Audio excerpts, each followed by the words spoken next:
So if you're not too new around here, you're probably a robosexual like the rest of us. And if you are, you're more than likely a big fan of the FLL models, such as Kelly and Iana here. These two girls gave us our first taste of thickness among robots. Despite it not making that much sense, these are somehow some of the most attractive robots in the line. But with that said, these are released sparingly. There's only a few of these out in the wild. So with that, I'd like everyone to help me in welcoming this new mistress of thickness. That's right, today we are looking at Polyneian number 15, Rosa. And goodness, what can we say of this lovely robot besides, wow. Seriously, I haven't been this enraptured with one of these characters since, well, I guess Kelly, but that's a whole other story, because before her, the other ones were sort of underwhelming until we got the thick comp. But now, we have this almost dominatrix. This girl really is something, let me tell you. Not only is she a deliciously thick FLL model of a Polyneian, but she's adorned in what seems to be somewhat of a dominatrix outfit. I don't know, there's something very S&M about this. I'm really interested to see what kind of lore this girl has behind her. And of course, some other things that are behind her. So let's not waste any time and free this sexy beast from her prison so that she may then subjugate us under her heels.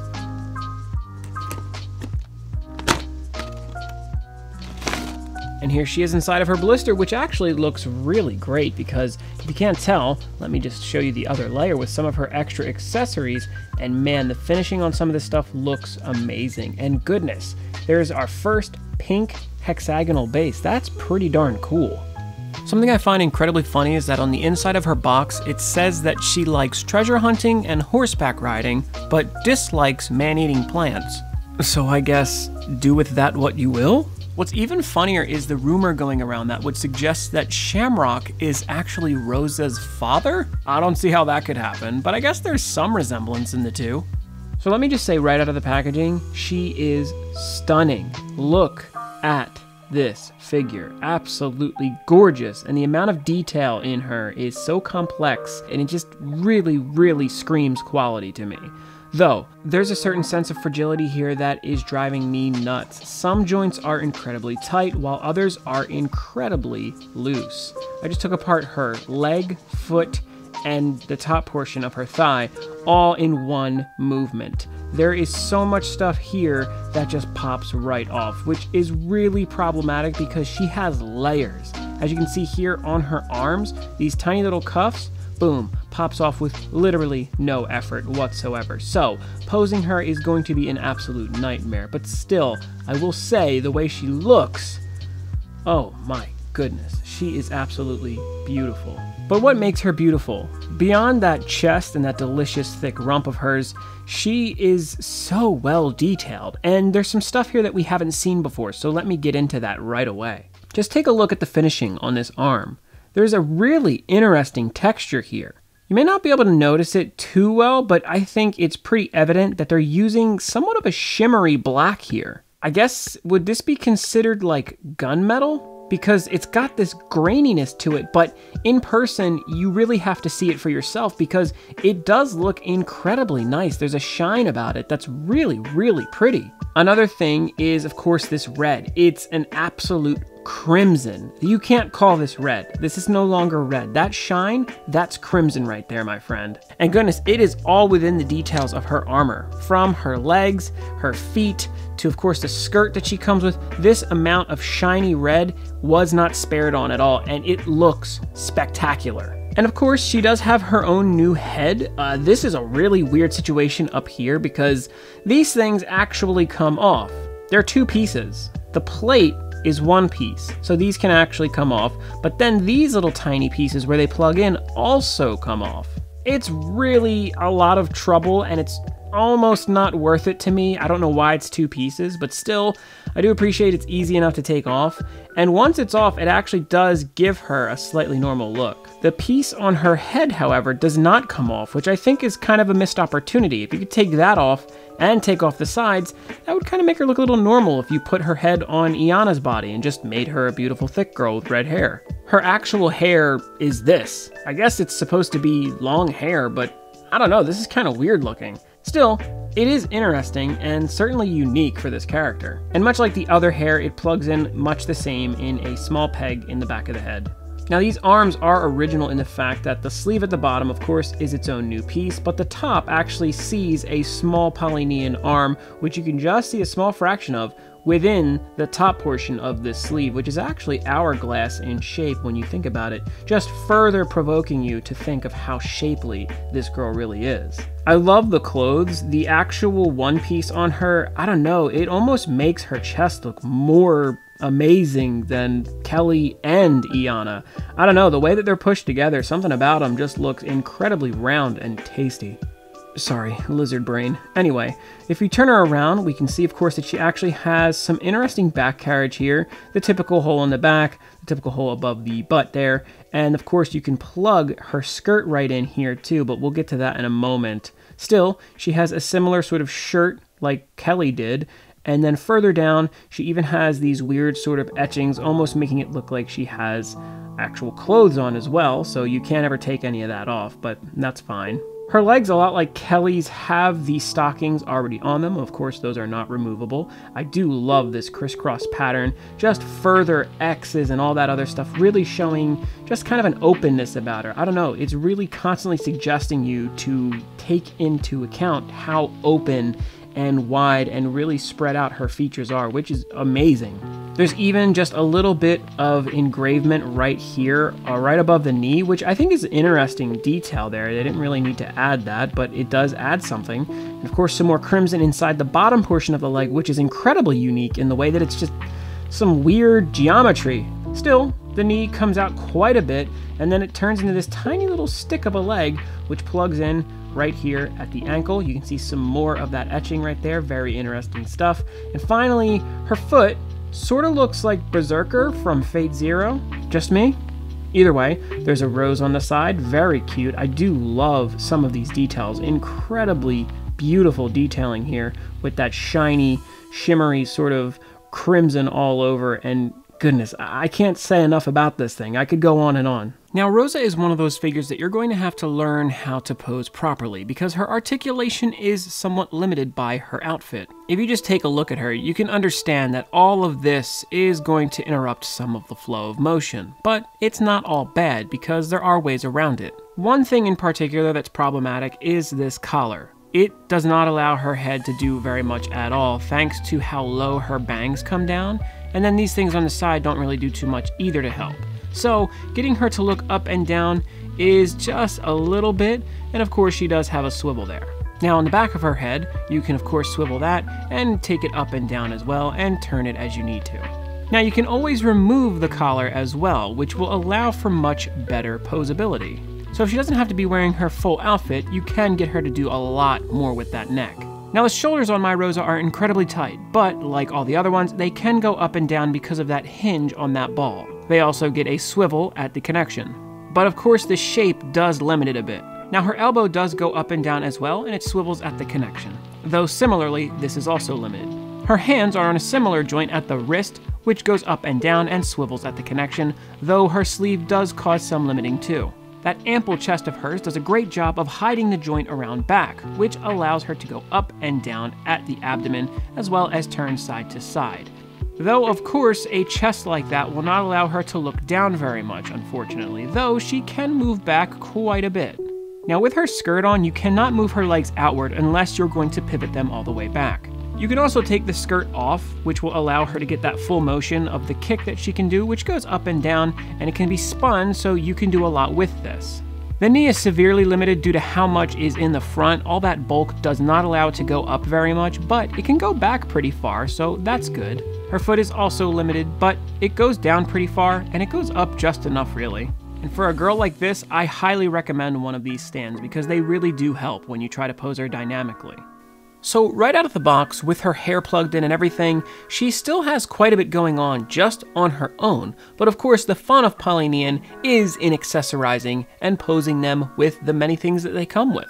And this sort of skirt would be one of the first things that we'll take a look at, because this is a pretty pivotal part of her basic formation. As you can see, it's a simple back panel which actually plugs into her rear with this tiny peg. Now, each of these pieces on the side are adorned with these lovely little roses and all these crimson highlights, but they attach via similar tiny little pegs. I like that these pieces have a bit of give to them. They're a bit softer, so you can bend them just enough, but the problem comes where you have this peg here that should be completely solid plugging into this hole. This tiny piece needs to be pretty rigid to be able to go in right, so I actually had to shave this down with a file to get it to fit in properly because I don't want to bend anything and I don't want to snap anything. So just be careful when you are plugging this in for the first time. If it gets cold, this could very well snap. But once they are plugged in, they do have the ability to move on that peg, so they have just the slightest bit of swivel action here. These pieces are great in the way that they actually conform to her lovely figure. If you swivel them to the right angle, they seem to outline her legs and hips in just the most perfect way. Meanwhile, the backside billows out just enough, of course, to show off her rump still, while also giving a nice bit of volume to her backside. The only problem is that the hair can sometimes collide with it if it's too low. And as usual, the Polynians also have an array of emotions to express. Right out of the box, she has a somewhat pleased, neutral smile, I guess, and it looks rather pleasant. Her bright green eyes, and even the white of her eyes is actually a faded green as well, are all really alluring in contrast with the pink of her hair. But she also includes this incredibly condescending face with her one eye narrowed and the other wide. With her mouth open and cocked to the side of it, it's very cocky, and it's almost as if she's asking, "Are you serious?" Even better, at some angles you can even see her eyebrow is cocked just a bit as well. This may be my new favorite faceplate for a Polynian. And almost completely opposite the cocky face, she comes with a rather embarrassed face as well, which is really adorable. Her cheeks are blushing, her eyes are narrow, and that mouth shows utter disgust at the situation. This is great. All the faceplates are awesome on this figure. And of course, hands are part of her accessories as well, and by default she comes with a pair of open hands, which look rather nice. They do have those black gloves on them, so all of her hands in this set are indeed also black. She additionally comes with two different types of fists. The one, of course, having her thumb at the top of her index, whereas the other hand actually shows her thumb curled around the front of her knuckle there. So the two different ones, the one for a bit more of a punching fist, and the other a bit more of a dainty sort of posing fist. And some might say she's throwing horns at a metal concert, or you might just say she's being super kawaii des, because this is the pair of either love symbols or metal horns, however you want to see them. And finally here on the left side we see the accessory hand, which does allow you to put either Polynian or sometimes even other accessories in their hands. Meanwhile, the one on the right is the locked wrist accessory fist, which typically only fits the Polynian accessories, but of course they are all universal, so you have plenty to choose from if you have other figures in the line. But of course that means she would be able to hold her accessories in this set, so let's take a look at those.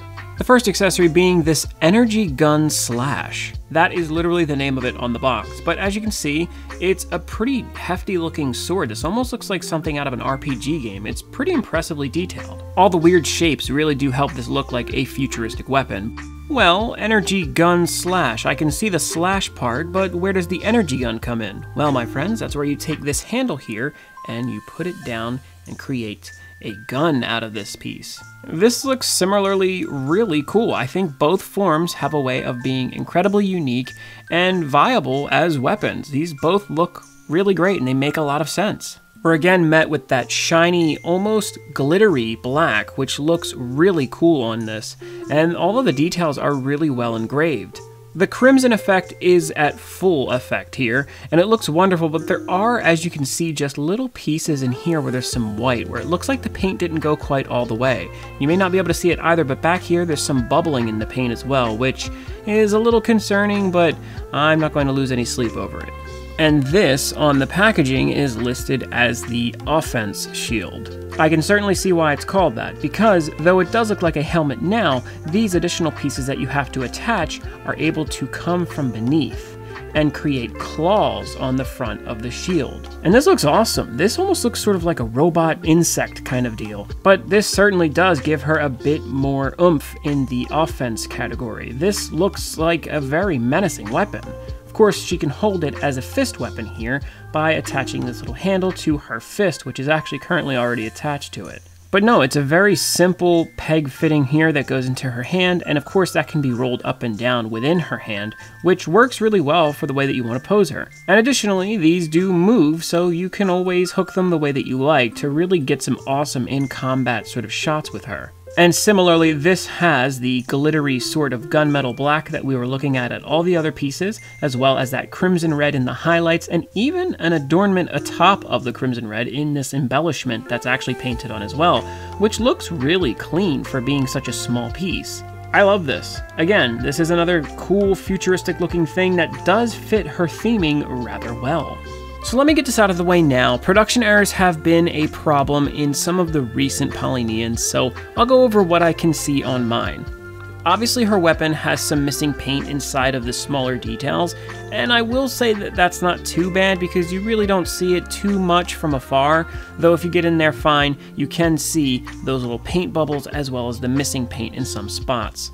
Additionally, this was the area I was most worried about, and you can actually just sort of make out a bit of weird finishing on her navel there. There's even some black smearing just a little bit. It's not too bad, but it is something that does make me want to email them about.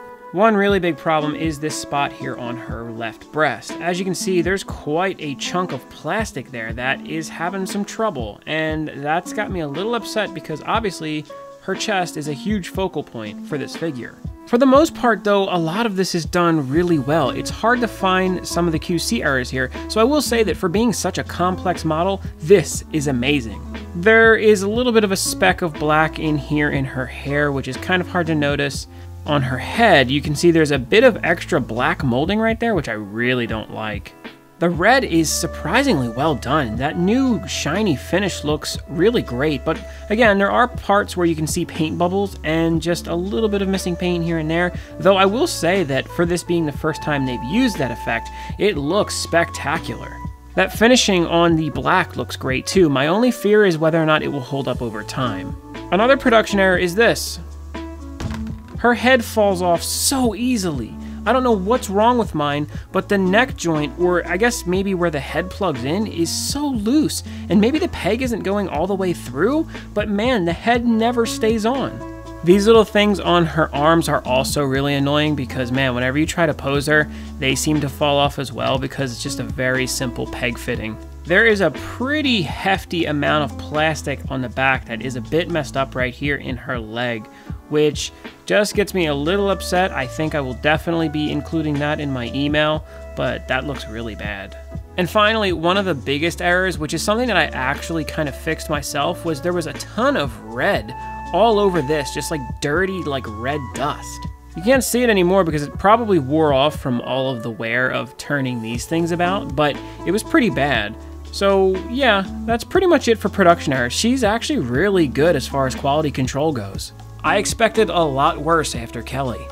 Overall, I really can't be mad at Rosa here. She is wonderful. I will say that she probably took the place as one of my favorite characters in the Polynean line. While a figure like this could come off as just kind of smutty and fan servicey and just gross, I think there's a lot of artistic value in this design. But execution is just as important, and I will say that this was done with almost out a single hitch. Seriously, at first I thought I wanted her to step on me and abuse me and call me names, but the more that I look at her, the more I feel like she has a bit of elegance to her. There's something regal about her overall presentation. Yes, she's built like a tank. She's built for tough, but man, oh man, would you like to take a ride with her? And would you respect her all the while? I think so. The stunning appearance comes off as both sexy, but also intimidating. And I will say that Rosa is going to get an absolute 10 out of 10 from me. Handling is the worst part about her, but I can overlook it for this being such a gorgeous figure. What cannot be overstated here is how much of a risk Dye-Body took in the way that they executed Rosa. New techniques were employed in the way that she was made, from different finishing on the plastic to just outlandish sculpting that really made this a surreal piece to look at. This was something that could have either blown up in their face or paid off immensely, and in my opinion, this thing is one of the most impressive figures in the line, so I'd say it paid off big time for them. And I respect them for that, because taking risks is incredibly important with stuff like this, and sometimes you see people get comfortable and just not really do anything different with the lines, but this was so welcome, and I can't stop gushing about it, so I'm going to force myself to. Just sitting here now recording, I'm looking at her, and seeing all the red highlights on her just really makes me happy. This is so well done, and it shows an evolution in this product line that I can only hope will continue from here on out. But what do you think? Am I crazy? Was Rosa as amazing as I said, or do you have a different opinion? Why don't you drop your comment below and let me know, and like the video if you did indeed like it, because I put a lot of work into this review. There will be both Discord and Twitter links below, so you can join the Kingdom and come along with us for the ride. There's also links below if you want to support the channel too. I'm gonna link a bunch of stuff on screen because I am obsessed with Polyneans and I want you to join me for this terrible descent into robosexuality. So until next time, thank you so much for watching, have an amazing day, and keep on collecting.